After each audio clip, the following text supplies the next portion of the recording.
ஆண்டவராகிய இயேசு கிறிஸ்துவின் இனிய நாமத்தில் வாழ்த்துதல்கள். இன்றைக்கு நம்முடைய தியானத்திற்கு யாத்திராகமம் 25ஆம் அதிகாரம் 8ஆம் வசனத்தை நான் வாசிக்கிறேன். அவர்கள் நடுவிலே நான் வாசம் பண்ண எனக்கு ஒரு பரிசுத்த ஸ்தலத்தை உண்டாக்குவார்களாக. தேவன் சீனாய் மலையில் வைத்து மோசேக்கு தரிசனமாகி நியாயப்பிரமாணங்களை கொடுக்கும் பொழுது இந்த நியாயப்பிரமாணத்தின் பிரதான பகுதியாக தேவ ஜனங்கள் நடுவிலே அவர் வாசம் பண்ணும்படிக்கு அவருக்கு ஒரு பரிசுத்த ஸ்தலத்தை உண்டாக்க வேண்டும் என்று அவர் சொன்னதாக நாம் பார்க்கிறோம். 9ஆம் வசனத்திலே தேவன் விதமாய் சொல்கிறார், நான் உனக்கு காண்பிக்கும் வாசஸ்தலத்தின் மாதிரியின்படியேயும் அதனுடைய எல்லா தட்டுமுட்டுகளின் மாதிரியின்படியேயும் அதை செய்வீர்களாக. 2 விஷயங்களை தேவன் இங்கே குறிப்பிடுகிறார். ஒன்று, நான் இஸ்ரவேல் ஜனங்கள் நடுவிலே வாசம் பண்ணும்படிக்கு எனக்கு ஒரு பரிசுத்த ஸ்தலத்தை உண்டாக்குவார்களாக என்று அவர் சொல்கிறார்.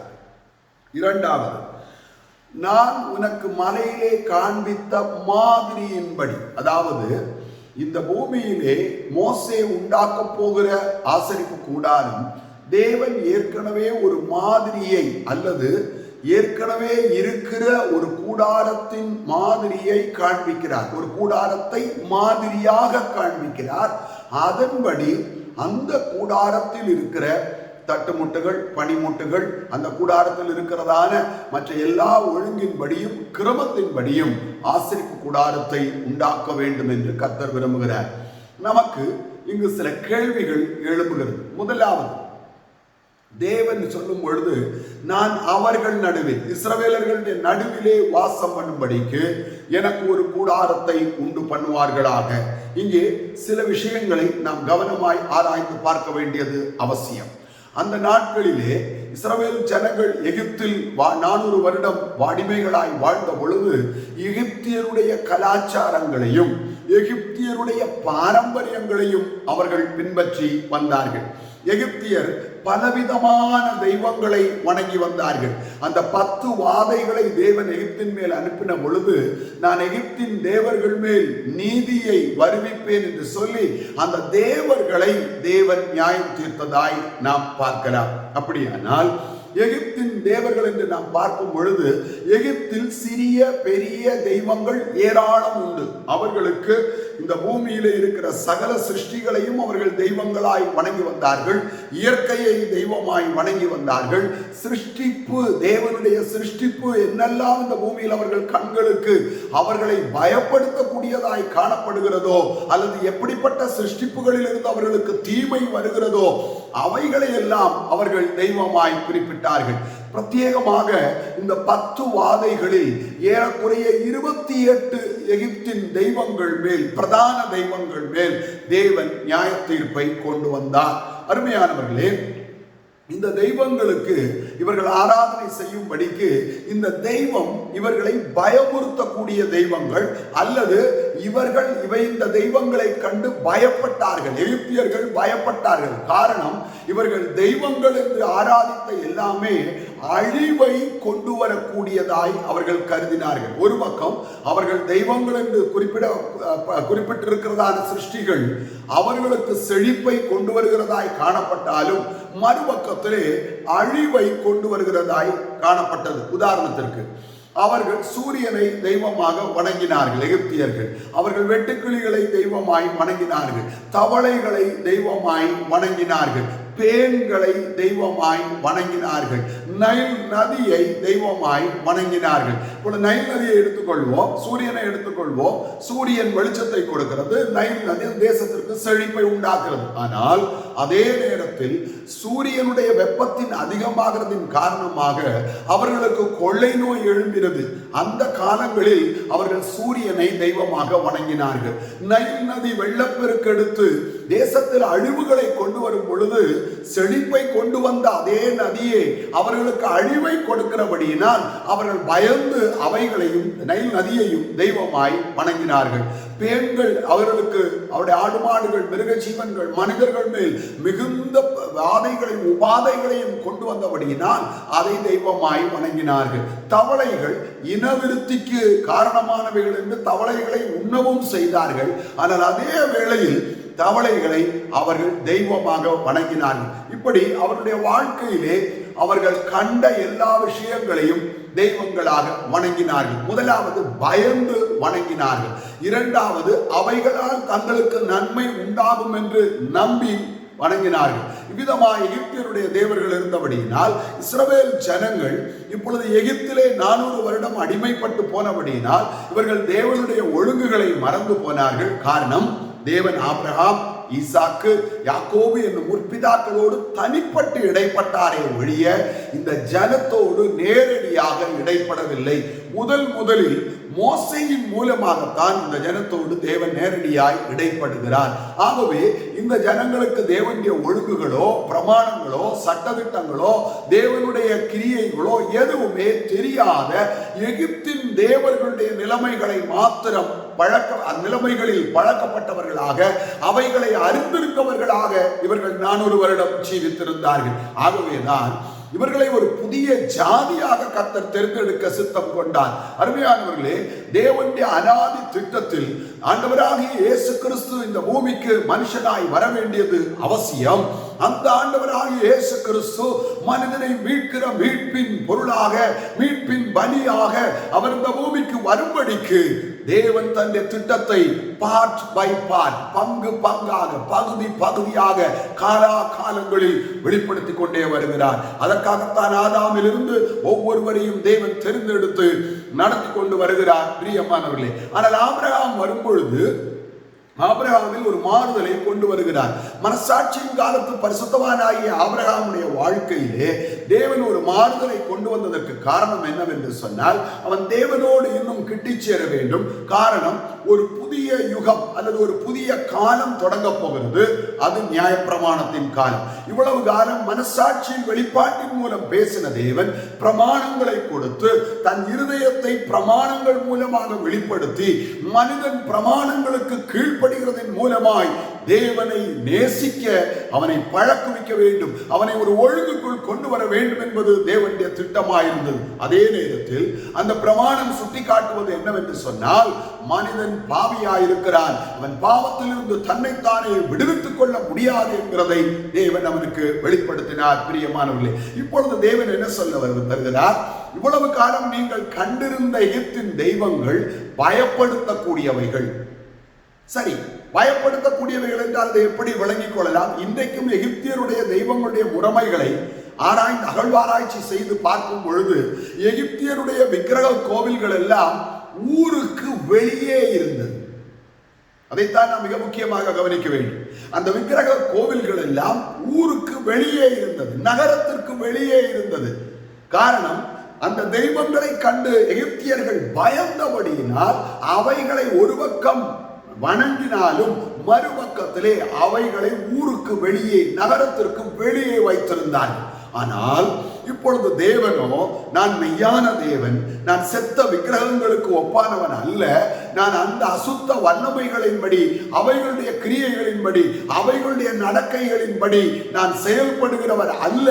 நான் உங்கள் நடுவில் வாசம் பண்ணுகிற தேவன். நான் பயப்படத்தக்கவர், ஆனால் அதே நேரத்தில் பயமுறுத்துகிறவர் அல்ல. நான் உபயோகிக்கிற வார்த்தைகளை கவனித்து பாருங்கள். நான் பயப்படத்தக்கவர். இஸ்ரவேல் ஜனம் எனக்கு பயப்பட வேண்டும். ஆனால் அந்த பயம் என்று சொல்கிறது பயபக்தி, பக்தி கலந்த பயம். ஆங்கிலத்திலே சொன்னால் reverential fear, not a fear of guiltiness, not a fear of judgment, but it's a fear of reverence. அதாவது பயபக்தி, தேவன் மேல் இருக்கிற மரியாதை கலந்த பக்தி. இஸ்ரவேலின் பயப்படத்தக்கவர் என்று வேதம் அவரை குறித்து சொல்கிறது. ஆம் பிரியமானவர்களே, தேவன் பயப்படத்தக்கவர், ஆனால் பயமுறுத்துகிறவர் அல்ல. அதை விளங்கப்படும்படிக்கு தேவன் சொல்கிறார், நான் உங்கள் நடுவிலே வாசம் பண்ணும்படிக்கு. முதலாவது, நான் பயப்படுத்துகிறவர் அல்ல, நான் நியாயம் தீர்க்கிறவர் அல்ல, நான் அழிவை கொண்டு வருகிறவர் அல்ல. அப்படியானால் என்ன அர்த்தம்? நான் பயப்படத்தக்கவர், நான் மீட்கிற தேவன் அல்லது ரட்சிக்கிற தேவன், நான் பாதுகாத்து ஜீவனை ஆதரிக்கிற தேவன் என்கிறதை இஸ்ரவேலருக்கு விளங்கப்படும்படியாய் இப்பொழுது ஒரு புதிய ஒழுங்கு. இவ்வளவு காலம் அவர்கள் அறிந்ததெல்லாம் தெய்வத்தினுடைய ஆலயம் அல்லது தெய்வத்தினுடைய கோவில் அல்லது தெய்வம் வழிபடுகிற இடம் ஊருக்கு வெளியே இருக்கும். அங்கே இரவிலே போக முடியாது, குறிப்பிட்ட நாட்களிலே போக முடியாது. பெண்கள் அந்த ஆலயத்திற்குள், அந்த வழிபாட்டு தலங்களுக்குள் போக முடியாது.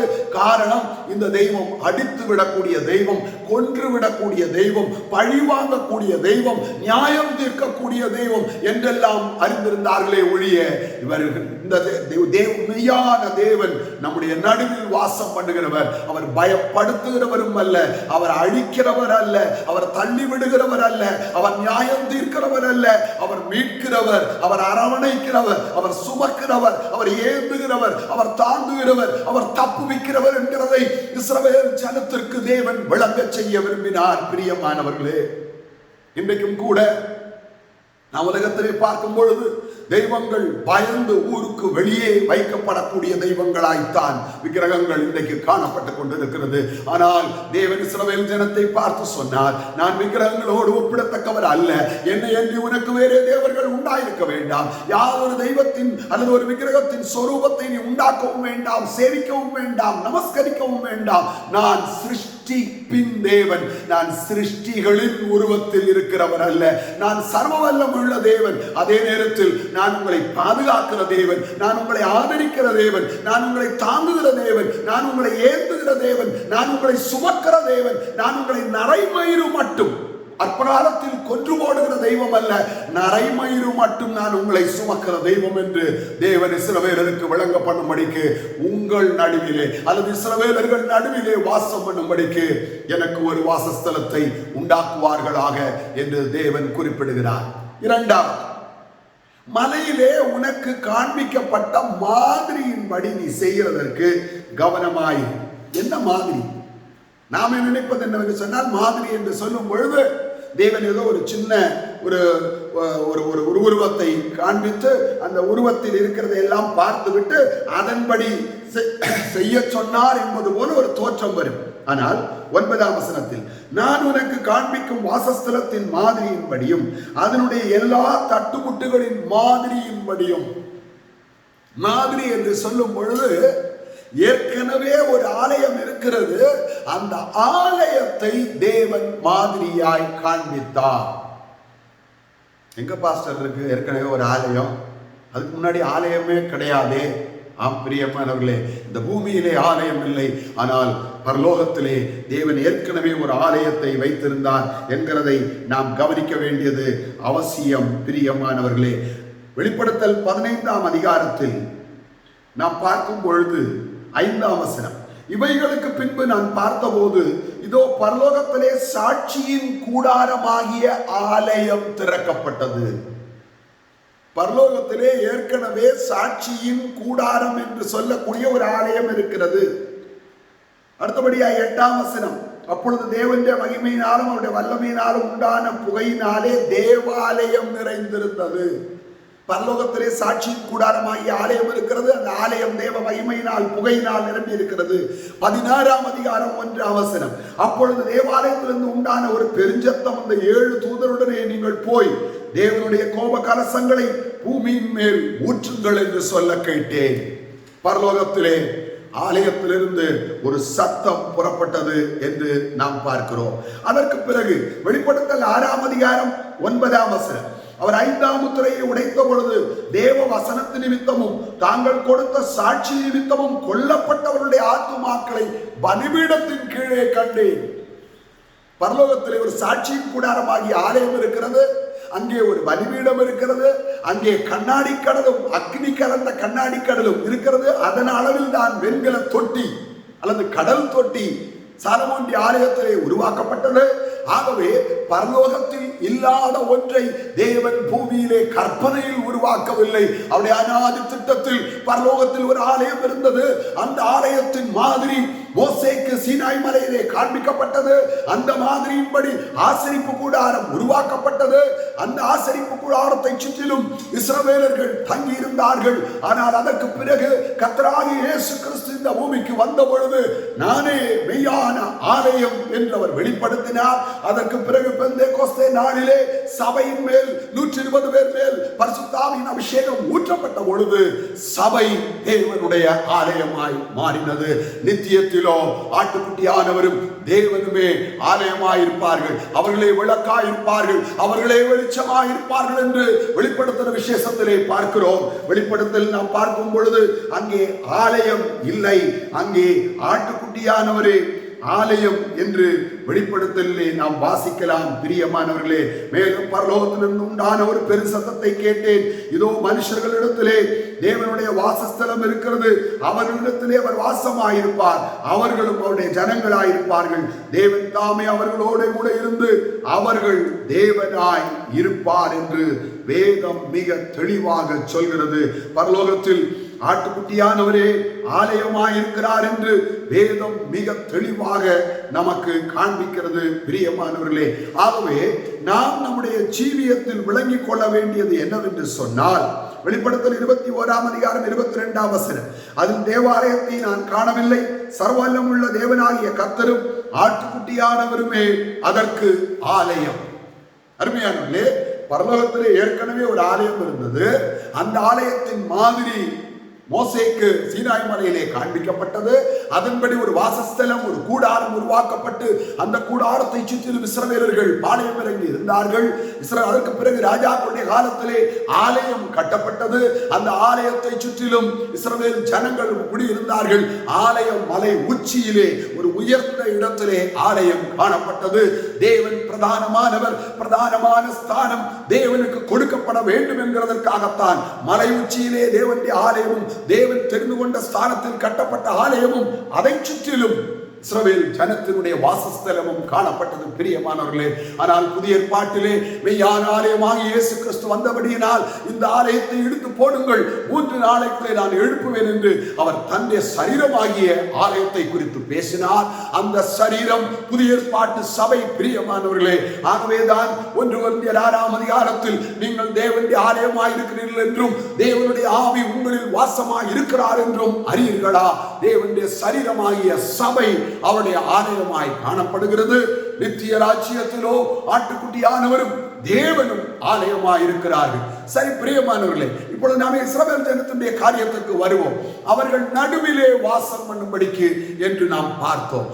பாதுகாக்கிற தெய்வம் எங்கேயோ ஒரு தூரத்தில் இருந்து கொண்டு பாதுகாக்கிறவர் அல்ல, உங்கள் நடுவிலே நான் வாசம் பண்ணுகிறவர், உங்களோடு கூட இருக்கிறவர், உங்களோடு கூட இருந்து உங்கள் நிலைமைகளை அறிந்திருக்கிறவர், உங்கள் கூக்குரலை கேட்டிருக்கிறவர், உங்கள் கண்ணீரை கண்டிருக்கிறவர், உங்கள் பாரங்களை அறிந்திருக்கிறவர், உங்கள் வேதனைகளை அறிந்திருக்கிறவர், உங்கள் போராட்டங்களை அறிந்திருக்கிறவர், உங்களுக்கு வரக்கூடிய ஒவ்வொரு சூழ்நிலையிலும் உங்களை பாதுகாக்கிறவர், உங்களை பராமரிக்கிறவர், உங்களை போஷிக்கிறவர், உங்களை வழிநடத்துகிறவர், உங்களை பலப்படுத்துகிறவர், உங்களை தைரியப்படுத்துகிறவர், உங்களை கரம் பிடித்து நடத்துகிறவர், உங்களை ஆண்டு நடத்துகிறவர், உங்களை ஆறுதல் படுத்தி நடத்துகிறவர், உங்களை தேற்றி நடத்துகிறவர், உங்களை உயர்த்தி நடத்துகிறவர், உங்களை ஜெயாலியாய் மாற்றி உங்களை நடத்துகிறவர் என்கிறதை இஸ்ரவேலருக்கு மாத்திரமல்ல நமக்கும் வெளிப்படுத்தும்படி தேவன் சித்தம் கொண்டிருந்தபடியினால் அவர்களுக்கு சம்பவித்தது திருஷ்டாந்தங்களாய் சம்பவித்தது. முடிவு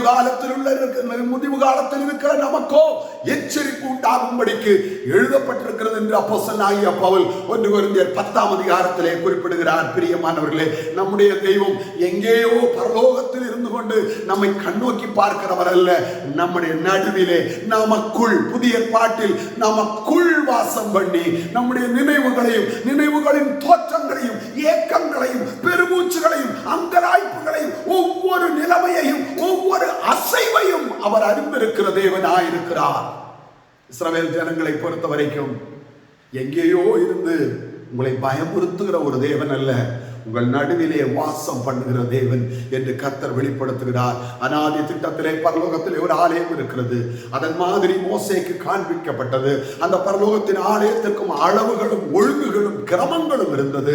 அவைகளை சீனாய் மலையில் வைத்து தேவன் மோசேக்கு காண்பித்தார். அதிலிருந்து தேவன் என்ன சொல்லிக் கொடுக்கிறார்? இஸ்ரவேலரே, எகிப்தின் தெய்வங்கள் அல்ல, அவைகள் பாதாளத்தின் வல்லமைகள், அவைகள் நரகத்துக்கு போகிற வல்லமைகள், அவைகள் பாதாளத்தின் அசுத்த ஆவிகள், அவைகள் ஜனத்தை பயமுறுத்துகிறவைகள், அவைகள் அழிக்கிறவைகள், அவைகள் உங்களை கொல்லுகிறவைகள் என்கிறதை அவர்களுக்கு விளங்க பண்ணினார். ஆகவே தான் யோவான் சுவிசேஷம் 10ஆம் அதிகாரம் 10ஆம் வசனத்திலே ஆண்டவராகிய இயேசு கிறிஸ்து விதமாய் சொல்கிறார், திருடன் திருடவும் கொல்லவும் அழிக்கவுமே அன்றி வேறொன்றுக்கும் வரான், நானோ அவைகளுக்கு ஜீவன் உண்டாகவும் அந்த ஜீவன் பரிபூர்ணப்படவுமே வந்தேன் என்று கர்த்தர் சொல்கிறார். அருமையானவர்களே, நாம் பழைய ஏற்பாட்டில் இல்லை, நாம் நியாயப்பிரமாணத்தின் காலத்தில் இல்லை. இஸ்ரவேலர் நமக்கு ஒரு முன்னடையாளமாய் இருக்கிறார்கள். அவர்கள் நடுவிலே வாசம் பண்ணி தேவன் அன்றைக்கு பண்ணினார். இன்றைக்கு நம்முடைய ஆத்துமாவிலே, நம்முடைய ஆவியிலே, மனிதனாவி ஆத்துமா சரீரமுடைய திருத்துவத்தின் சாயலில் உருவாக்கப்பட்டிருக்கிறார். நமக்குள் அவர் வாசம் பண்ணுகிறார். பிரியமானவர்களே, ஆகவேதான் யோவான் சுவிசேஷம் 14ஆம் அதிகாரத்தில் தேவன் சொல்லும் பொழுது இவ்விதமாய் அவர் குறிப்பிடுகிறார். சீசர்களை பார்த்து அவர் சொல்லும் பொழுது, நான் என் பிதாவினிடத்தில் வேண்டிக் கொள்வேன், அப்பொழுது என்றென்றைக்கும் உங்களுடனே கூட இருக்கும்படிக்கு சத்தியாவியாகிய வேறொரு தேற்றவாளனை அவர் உங்களுக்கு தந்தருவார் என்று யோவான் 14ஆம் அதிகாரம் 16ஆம் வசனத்திலே என்றென்றைக்கும் நமக்குள் வாசம் பண்ணுகிற தேவன். புதிய ஏற்பாட்டின் அனுபவம் என்பது நம்முடைய நடுவில் அல்ல, நமக்குள் வாசம் பண்ணுவது. நாம் அவருக்குள்ளும் அவர் நமக்குள்ளும் வாசம் பண்ணுகிற ஒரு அனுபவம். பிரியமானவர்களே, ஆனால் நாம் இதில் கவனிக்க வேண்டிய ஒரு விஷயம் இருக்கிறது. மோசேக்கு சொல்லும் பொழுது, மலையிலே உனக்கு காண்பிக்கப்பட்ட மாதிரி, பரலோகத்தின் மாதிரி, அந்த அநாதி காலத்தில் தேவனுடைய திட்டத்தில் வந்த மாதிரி, தேவனுடைய திட்டத்தில் உருவாக்கப்பட்ட, தேவனுடைய திட்டத்தில் சிருஷ்டிக்கப்பட்ட பரலோகத்தின் மாதிரி. அப்படியானால் என்ன அர்த்தம்?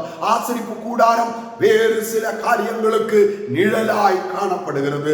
ஒன்று, ஆசரிப்பு கூடாரம் பரலோகத்துக்கு நிழல்.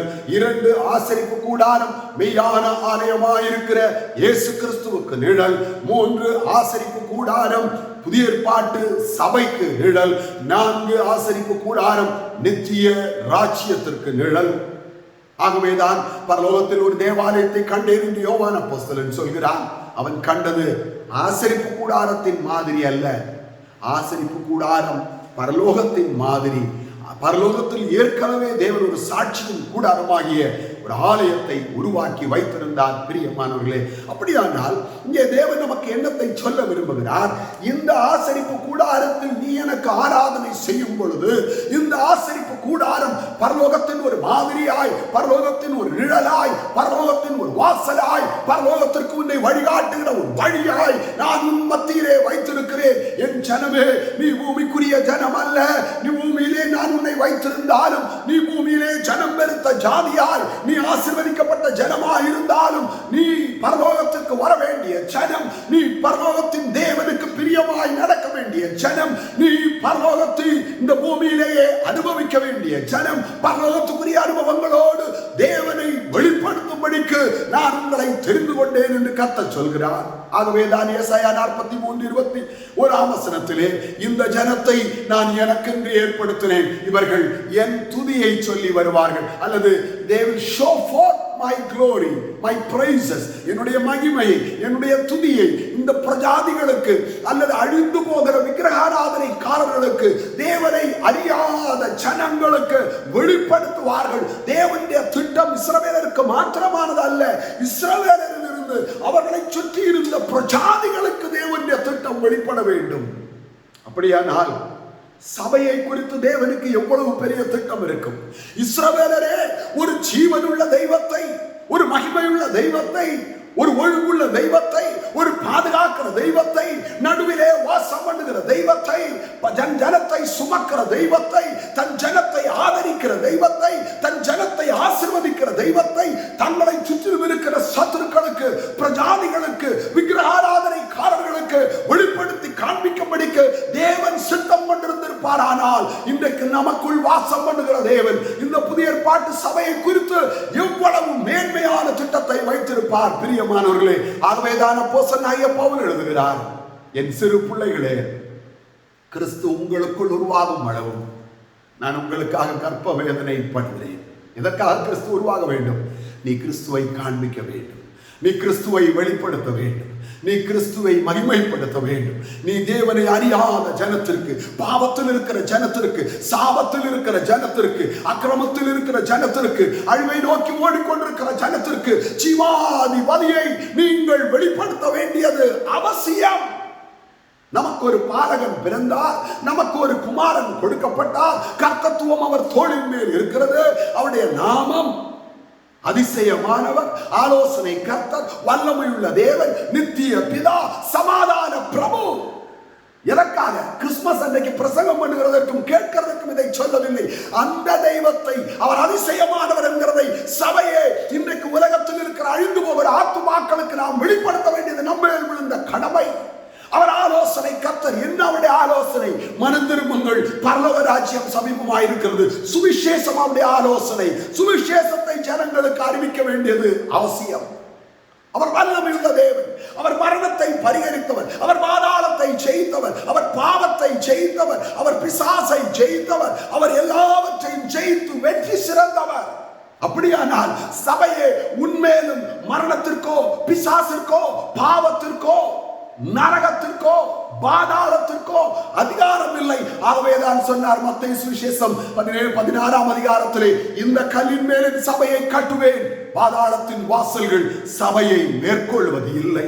மரணத்தை குறித்து பயப்படுகிற சகோதரனே, வியாதியை குறித்து பயப்படுகிற சகோதரியே, சூழ்நிலைகளின் போராட்டத்தை கண்டு கலங்கிக் கொண்டிருக்கிற தெய்வ ஜனமே, நான் பாதாளத்தின் வல்லமைகள் சபையை மேற்கொள்வதில்லை.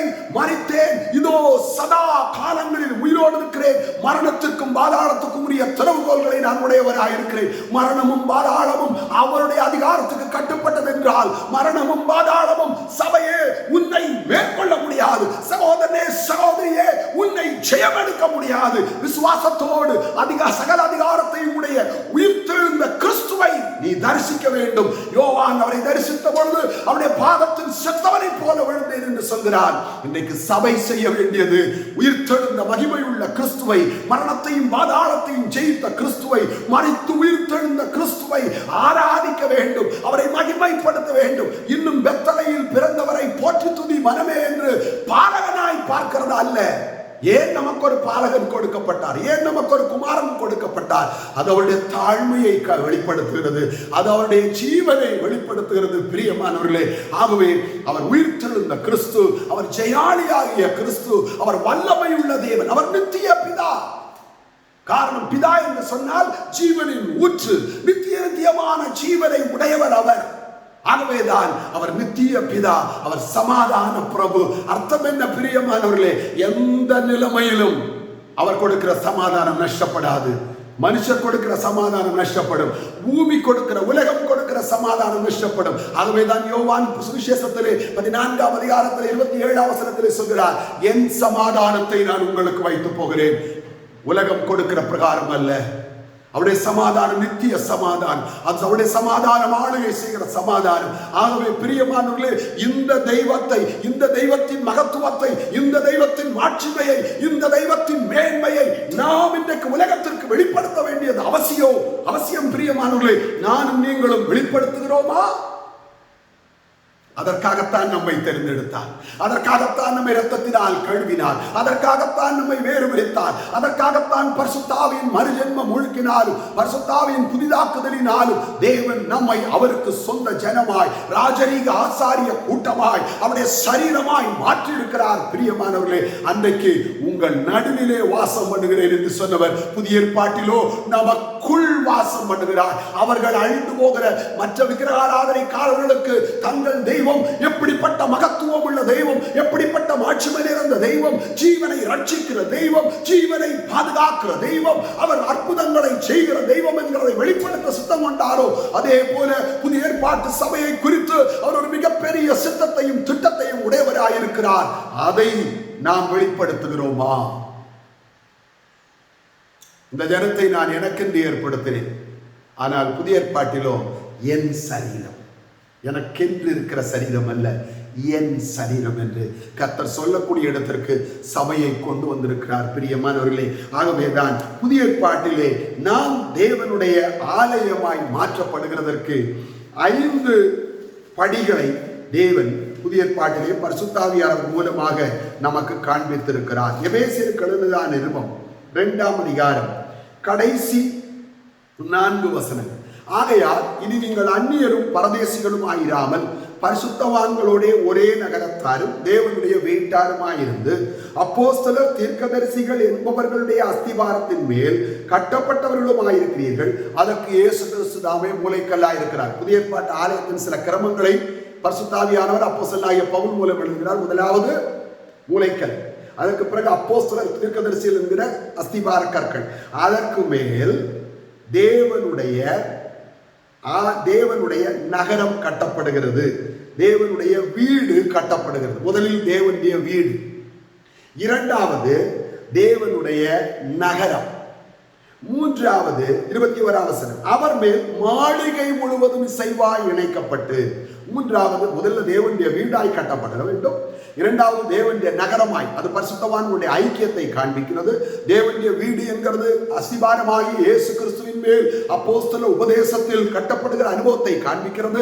பரிசுத்தவான்களுடைய ஐக்கியத்தில் இயேசு கிறிஸ்துவின் இரத்தத்தினால் கழுவப்பட்ட எல்லா தேவ பிள்ளைகளோடும் தேவனுடைய பரிசுத்தவான்களோடும் இரத்தத்தினால் கழுவப்பட்ட பரிசுத்தவான்களோடு ஒன்றாய் இணைக்கப்பட்டு ஒரு நகரமாய் கட்டப்பட வேண்டியதை காண்பிக்கிறது. மூன்றாவது, அவர் மேல் மாளிகையாய் ராஜா வாசம் பண்ணுகிற இடம், மாளிகை ராஜா வாசம் பண்ணுகிற இடமாய் நாம் கட்டப்பட வேண்டியது அவசியமாயிருக்கிறது. அதற்கு பிறகு நான்காவது, கர்த்தருக்குள் பரிசுத்த ஆலயமாய் எழும்புகிறது. பரிசுத்தம் ஒரு மனிதனுக்குள் வளர வளர வளர ஆவியில் பரிசுத்தம், ஆத்மாவில் பரிசுத்தம், சரீரத்தில் பரிசுத்தம், சிந்தையில் பரிசுத்தம், பார்வையில் பரிசுத்தம், பேச்சில் பரிசுத்தம், உணர்வில் பரிசுத்தம், கிரியையில் பரிசுத்தம், எல்லா அனுபவத்திலும் அவரை போல பூர்ண பரிசுத்தத்திற்குள் ஒரு மனிதன் கடந்து வரும் பொழுது, சபை கடந்து வரும் பொழுது பரிசுத்த ஆலயமாய் எழும்புகிறது. 22ஆம் வசனம் அவர் மேல் நீங்களும் ஆவியினாலே தேவனுடைய வாசஸ்தலமாய் கூட்டி கட்டப்பட்டு வருகிறீர்கள். நித்தியத்தை குறித்து படிக்கும் பொழுது வெளிப்படுத்தின விசேஷத்தில் நாம் என்ன படிக்கிறோம்? வெளிப்படுத்தல் 21ஆம் அதிகாரம் 3ஆம் வசனம், மேலும் பரலோகத்திலிருந்து உண்டான ஒரு பெரு சத்தத்தை கேட்டேன், அது இதோ மனுஷர்களிடத்திலே தேவனுடைய வாசஸ்தலம் இருக்கிறது, அவர்களிடத்தில் அவர் வாசமாயிருப்பார். 5 அனுபவங்கள். அஸ்திவாரத்தின் மேல் கட்டப்பட்ட வீடு, சத்தியத்தின் மேல் கட்டப்பட்ட வீடு, இயேசுவின் மேல் கட்டப்பட்ட வீடு. அடுத்தபடியாக பரிசுத்தவான்களுடைய ஐக்கியத்தில் ஒரு நகரம், தேவன் வாசம் பண்ணுகிற ஒரு மாளிகை, பரிசுத்தத்தின் பூர்ணத்தில் ஒரு ஆலயம். அதற்கு பிறகு ஆவியானவர் நமக்குள் வாசம் பண்ணி தேவனுடைய வாசஸ்தலமாய் நித்தியமாய் காணப்படக்கூடிய இடத்தில் மாற்றி விடுகிறார். தேவன் எப்படிப்பட்ட திட்டம் கொண்டு இருக்கிறார்? திட்டத்துக்கு ஒப்பு கொடுக்க நீங்கள் ஆயத்தமா? மகா கிருபையும் இரக்கமும் உள்ள என்னுடைய நல்ல பிதாவே, உடைய அநாதி திட்டத்தை நாங்கள் அறிந்து கொள்ளும் பொழுது இதற்கு நாங்கள் ஏமாத்திரம், நாங்கள் தகுதி இல்லாதவர்கள் என்கிறதை நீர் உணரச் செய்கிற கிருபைக்காய் ஸ்தோத்திரம். உடைய திட்டத்திற்கு பூர்ணமாய் எங்களை சமர்ப்பிக்க எங்களுக்கு கிருபை தாரும். உடைய திட்டம் நிறைவேறட்டும், உடைய நாமம் மாத்திரம் மகிமைப்படட்டும். இயேசுவின் நாமத்தில் பிதாவே, ஆமென், ஆமென்.